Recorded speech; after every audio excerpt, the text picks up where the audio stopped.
Ever want to make your own t-shirt, screen printed, laser engraved? I'll show you how it's done in under 5 minutes.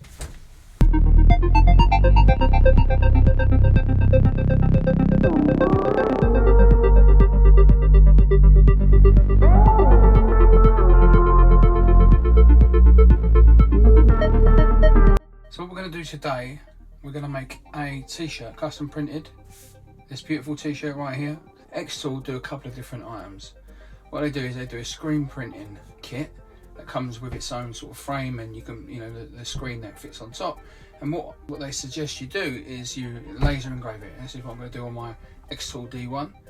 And then once I've made my screen, I'm then going to screen print it with ink and show you how I made this lovely t-shirt. This is a screen supplied by Xtool. And they've got a piece of cardboard underneath here that slots into the cage to hold it in place, and it holds it left and right, top and bottom, so it's, you know, it's central. And then you put these securing pieces in, and they're a little tricky, but once you get the hang of it, it's not too bad.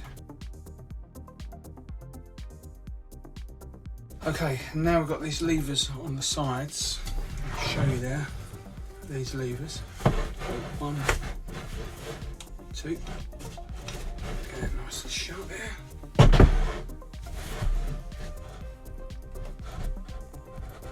This is all this does, is it tightens this up.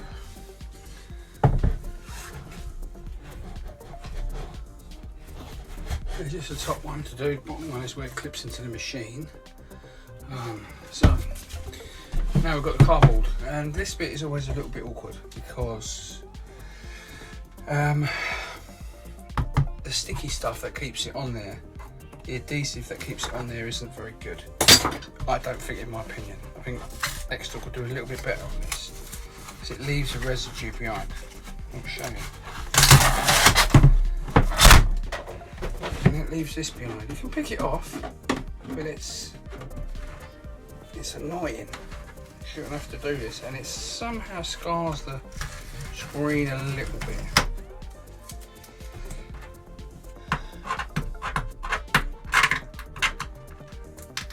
It doesn't really affect the outcome, but I just think it's unnecessary messing around.